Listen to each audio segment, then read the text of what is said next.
또 3일째 주님 말씀 대합니다. 누가복음 말씀 통해서 은혜를 받으니 너무 감사하고 또 내일까지 하나님 은혜 주실 걸 믿습니다. 아멘.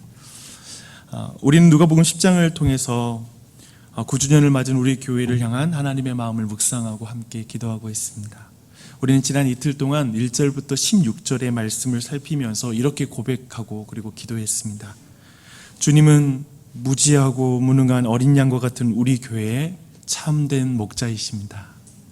우리가 얼마나 연약하고 미련한지 다 아심에도 불구하고 우리를 하나님 나라의 대사로 삼아주셔서 감사합니다. 주님 믿습니다.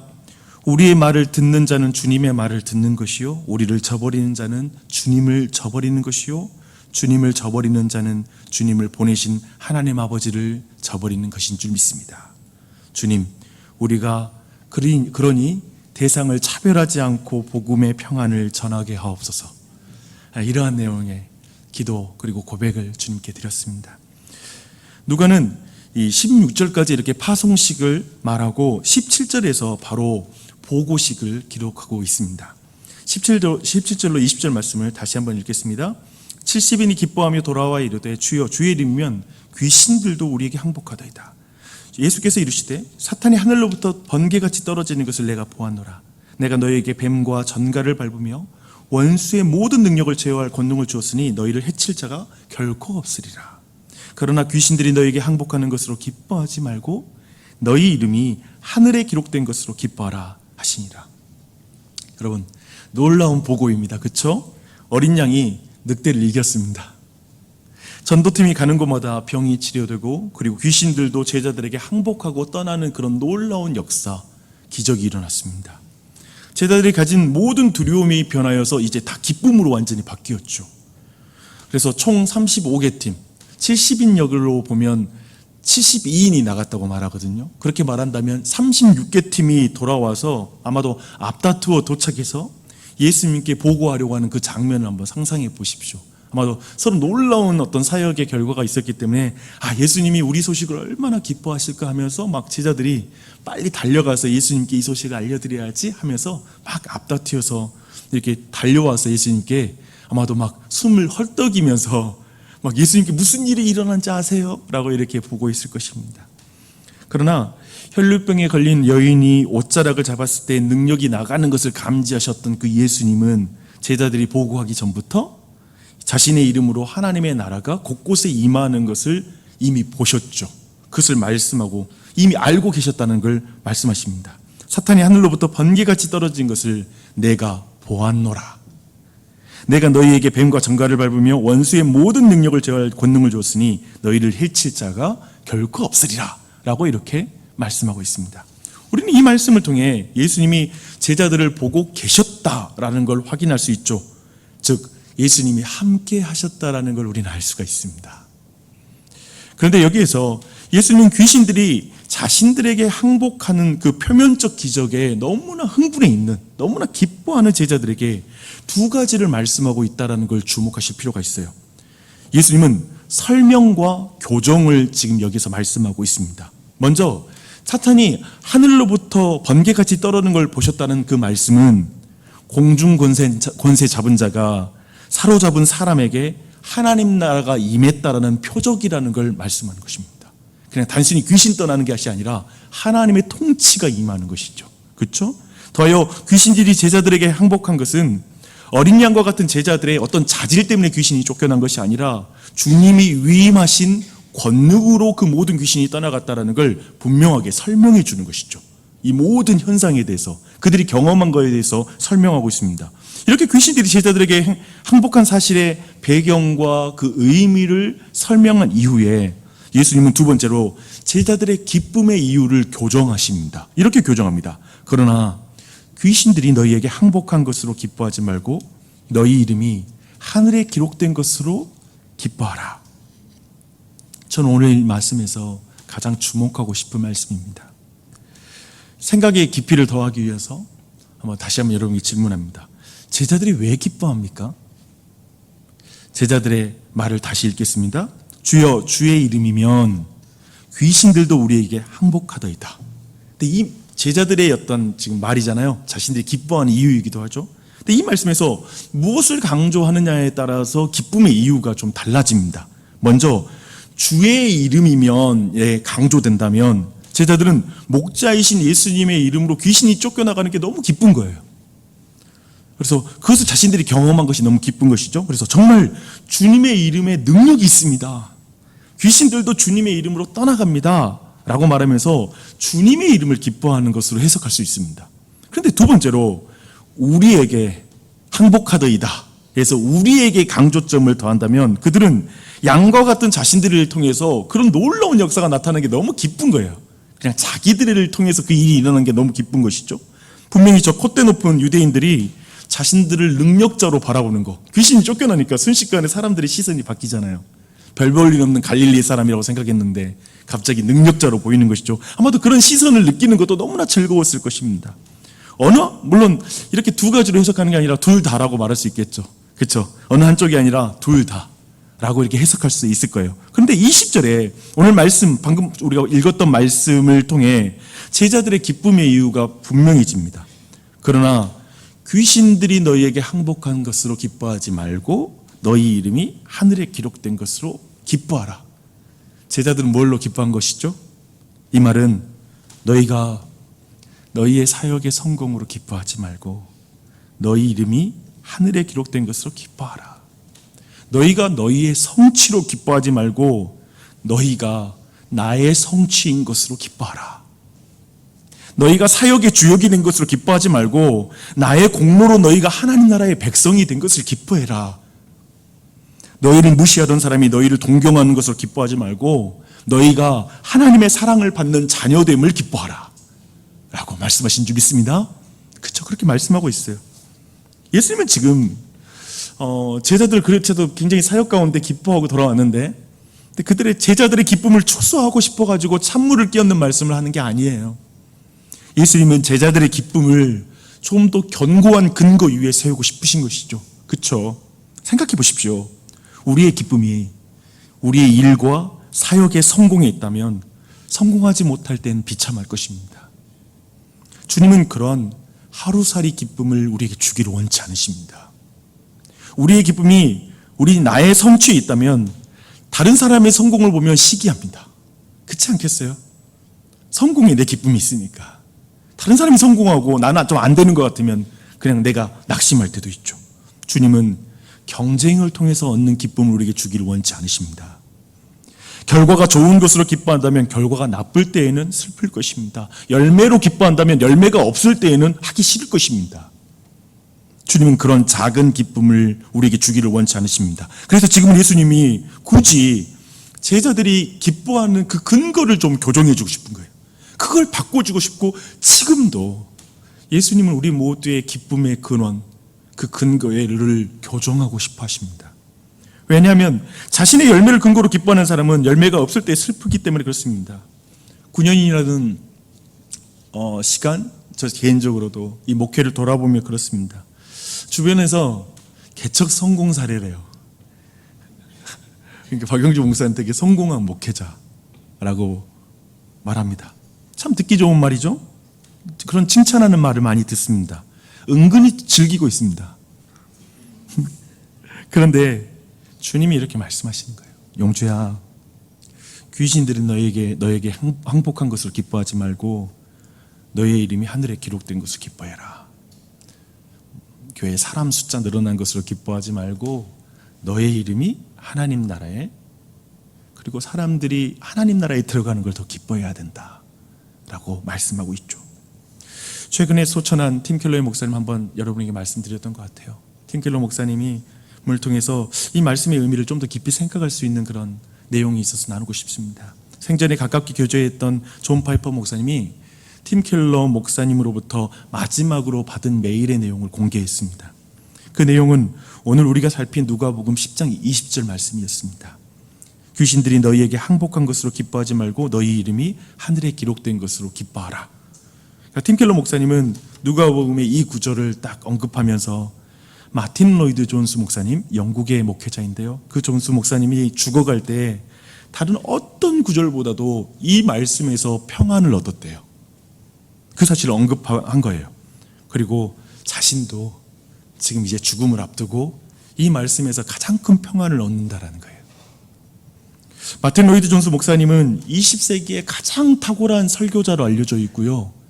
그의 책 설교자와 설교라는 책은 전 세계의 모든, 어쩌면 저도 그 책으로 설교를 배웠고 그에게 영향을 받았어요.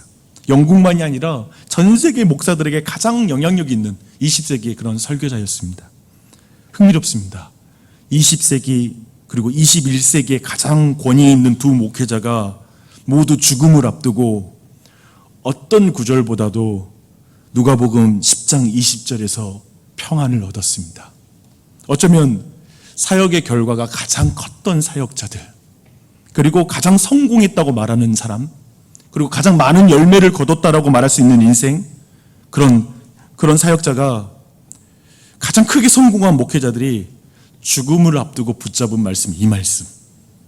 예수님의 성취로 내 이름이 하늘나라에 기록되었습니다. 그게 막 위로가 되는 거예요. 그러니까 하나님 나라에 이 세상의 성취를 싸들고 갈 수 없다는 거 아는 거예요. 주님 앞에 설 때 다른 것으로 설 수 없다는 거 아는 거예요. 내가 이런 사역했고요, 내가 이런 교회 세웠고요, 이런 영향력을 끼쳤고요, 내 자식들이 이런 대학교 갔고요, 뭐 이런 것으로 하나님 앞에 서서 설 수가 없다는 거 아는 거예요. 다른 어떤 기쁨보다 구원의 기쁨이 있었던 것이죠. 하나님이 자신을 사용해서 이 세상에 이루신 일에 대한 기쁨은 하나님이 자신의 아들을 사용해서 자신에게 이루신 일에 비하면 아무것도 아닌 것처럼 느껴지는 것이죠. 여러분, 교회 9주년 무슨 의미가 있겠습니까? 저는 그래요. 교회 한 사람 한 사람, 그리고 우리 교회 와서 한 분 한 분 보면 하나님이 일하신 게 보이죠. 처음에 왔을 때 얼굴의 표정, 그리고 지금의 모습, 그리고 이런 공간 하나하나 보면 저희 교회는 하나하나 공간 하나하나마다 다 역사가 있습니다. 거기 안에 이 긴 세월 동안 함께였던 모든 동역자들의 수고와 또 교우들의 수고들을 하나하나가 다 보여요. 그래서 목사한테는 어떤 의미에서 모든 게 애정이 있습니다. 남들이 공간이 뭐가 중요해요 그러잖아요. 웃기지 말라고 그래요. 솔직히 말해서 이게 전부 다 교우들이 어떻게 헌신하고 헌금하고 마음을 모아서 이거 하나하나 한 건데 이게 뭐가 안 귀해요? 귀해요 저한테. 그래서 우리 모두를 격려하고 주님의 이름을 높이면서 제자들처럼 기뻐하고 싶어요. 감사하다고. 그래서 주님이 그런데 우리 모두에게 이렇게 말씀하십니다. 귀신들이 너에게 항복한 것으로 기뻐하지 말고 너의 이름이 하늘에 기록된 것으로 기뻐하라. 주님은 여러분 모두에게 질문합니다. 너는 무엇으로 기쁘니? 무엇이 있으면 기쁠 것 같으니? 라고 물으십니다. 여기에서 여러분 함께 예수님의 기쁨이 뭔지 한번 볼까요? 여러분의 기쁨과 한번 비교하면서 보십시오. 21절에 나와요. 그때 예수께서 성령으로 기뻐하사 이르시되, 성령으로 기뻐하사 이르시되라고 말합니다. 참으로 예수님은 성령으로 기뻐하십니다. 특별히 세례 요한에게 세례를 받으실 때부터 예수님의 기쁨은 분명하게 우리에게 드러나죠. 성령이 비둘기 같은 형체로 그의 위에 강림하시더니 하늘로부터 소리가 나기를 너는 내 사랑하는 아들이라 내가 너를 기뻐하노라. 기뻐하노라. 예수님의 기쁨은 자신을 사랑하고 자신을 기뻐하시는 성부 하나님이 그의 기쁨이에요. 그렇죠? 예수님을 기쁘게 하는 말은 무슨 말인 줄 아세요? 하늘로부터 들리는 말씀이에요. 너는 내 사랑하는 아들이라 내가 너를 기뻐한단다. 그게 예수님이 가장 기뻐하는 말이에요. 여러분도 그러십니까? 이사야서 55장 10절을 보니까요, 또 거기에도 하나님의 기쁨이 이렇게 나옵니다. 여호와께서 그에게 상함을 받게 하시기를 원하사 질고를 당하게 하셨은즉 그의 영혼을 속건제물로 드리기에 이르면 그가 씨를 보게 되며 그의 날은 길 것이요 또 그의 손으로 여호와께서 기뻐하시는 뜻을 성취하리로다. 하나님이 뭘 기뻐하냐면 자신의 아들의 손으로 얻은 열매를 기뻐하세요. 바로 우리를 기뻐하시는 것이죠. 이게 우리 하나님의 기쁨이에요. 예수님은 아버지의 기쁨을 위해 기쁨을 자신의 기쁨으로 여기면서 십자가에 두 손이 못 박혀 달리시죠. 사실 그 십자가에 달려 죽는 과정은 예수님께는 기쁨이었어요. 물론 고통이죠, 그 자체는. 그런데 그 고통을 이기는 기쁨이 있어요.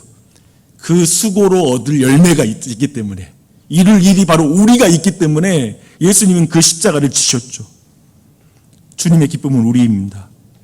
하나님 아버지의 기쁨은 성자 예수님의 성취를 얻은 교회입니다. 그래서 예수님이 우리 교회 기뻐하세요. 이걸 잊지 마십시오.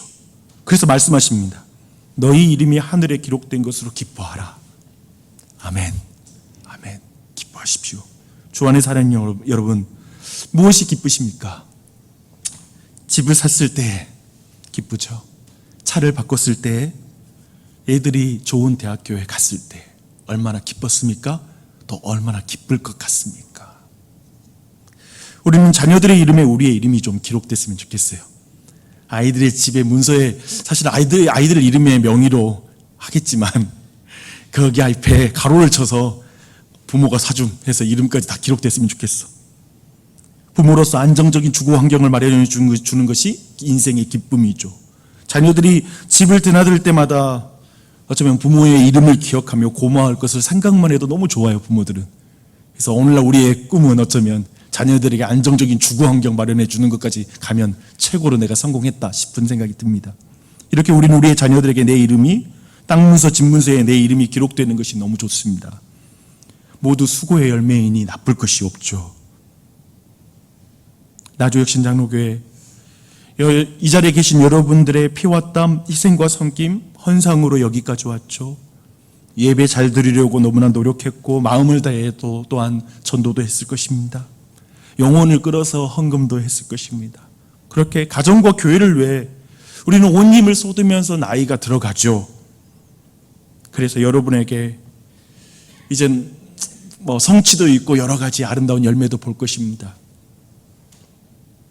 그래서 여러분에게 그때 어떤 기쁨이 있을까요? 주님의 말씀을 들으십시오. 귀신이 너희에게 항복한 것으로 기뻐하지 말고 너희 이름이 하늘에 기록된 것으로 기뻐하라. 그 모든 것도 좋은 것이지만 우리가 너무나 꿈꾸는 이름이죠. 그런데 내 이름이 하늘에 기록된 것, 그리스도의 공로로 말미암아 내 이름이 하늘에 기록된 것으로 기뻐하라. 모든 것보다 여러분이 구원받았다는 사실로 더 기뻐하십시오. 여러분이 성공적인 삶을 사는 것보다 구주이신 주님을 더욱 기뻐하십시오. 고대 근동에 살았던 사람들은 이런 믿음이 있었어요. 자신의 선행이 하늘나라에 막 기록되고 있다라는 믿음이 있었어요. 그리고 마지막에 죽고 나면 심판대 앞에 서서 그걸 기준으로 하나님 나라에, 그러니까 신에게 받아들여지고 않고가 결정난다라고 생각했죠. 그런데 우리는 아세요? 이미 우리의 이름이 하늘나라에 기록돼 버렸어요. 우리의 수고와 선행이 아니라 예수 그리스도의 수고와 그분의 성취로 말미암아 우리의 이름이 하나님 나라에 기록됐어요. 이미 기록돼 버린 거예요. 이것을 기뻐하십시오. 그런데 여기에서 이제 마지막으로 너희 이름이 하늘에 기록된 것을 기뻐하는 법을, 저는 개인적으로 이것을 우리가 배워가는 과정인 것 같아요. 우리는 다른 데의 이름이 기록되는 걸 되게 기뻐하는 거예요. 아이들의 커리어에 어느 대학교의 이름이 붙는 것도 기뻐할 것이고, 내 직장, 이력서에 어디 직장을 거쳐왔고 나는 지금 이 지위에 올랐다라는 걸 기록하는 게 되게 우리 안에 기쁨인데, 그 기쁨과 아니 하나님 나라에 내가 기록되어 있고 하나님의 자녀라고 나는 불리고 너는 내가 사랑하는 자야, 그리고 난 너를 기뻐한단다라는 그 음성을 듣는 그 기쁨의 충돌 속에서 계속 그 안에서 우리는 그 후자를 더욱더 배워가고 있는 중이죠. 근데 그것을 익혀가는 과정에서 저는 우리의 영혼 구원 사역에, 우리가 영혼 구원 사역에 동참하고 배우고 익히는 과정이 이 안에 겹쳐 있다고 믿어요. 이것이 같이 가요. 보세요. 이 시대는 온통 좋은 집, 좋은 차, 좋은 대학교, 좋은 직장, 좋은 직위를 얻는 것, 성취의 기쁨이 있다고 달려가는 시대예요. 그 시대 속에 우리 모두는 아니요, 우리의 성취의 기쁨이 있는 게 아니라 그리스도의 성취에 내 기쁨이 있어요라는 걸 증언하는 자로 살아가는 것이죠. 그걸 증거하고 있는 증인이죠. 그래서 전도라는 건 뭐냐면 집 살 때보다 한 사람의 영혼이 하나님의 사람으로 변화되는 게 너무 기쁜 거예요. 그러니까 전도하면 그 기쁨을 알게 되는 거예요. 더 깨닫게 되는 거예요. 어떤 의미에서 저 사람이 집 사는 것보다 저 사람이 믿음을 갖게 되어서 성경을 자기 돈을 주고 사는 내가 전도한 사람을 보면 그게 그렇게 기쁜 거예요. 아, 내가 나를 통해서 저 사람이 자기의 돈을 지불해서 이제 성경을 샀구나. 그리고 성경을 읽는 사람이 되는 게 너무 기쁜 거예요. 기꺼이 영원하지 않는 것을 영원한 것을 위해서 기꺼이 바치는 장면을 보면서 기뻐하는 거예요. 애가 좋은 대학교 가는 것보다 한 영혼이 하나님 나라 들어가는 게 너무 기쁜 거예요. 이제 가치가 바뀌는 거예요. 그래서 모든 걸 갖추고 있는 사람을 볼 때에도 아니 아직 그 사람에게 더 큰 기쁨이 남아 있어. 당신이 하나님 나라의 백성이 돼야 됩니다 라고 말하는 것. 저는 이것이 귀신이 나를 통해 떠나가는 것보다 우리의 이름이 하나님 나라에 기록되었다는 사실을 우리 자신이 깨달아가고 누려가는 것과 함께 다른 사람에게 복음을 전하는 게 이것과 연결이 되어 있다고 믿어요. 이걸 같이 이해하게 될 거예요. 그렇게 배워나가는 우리가 됐으면 좋겠어요.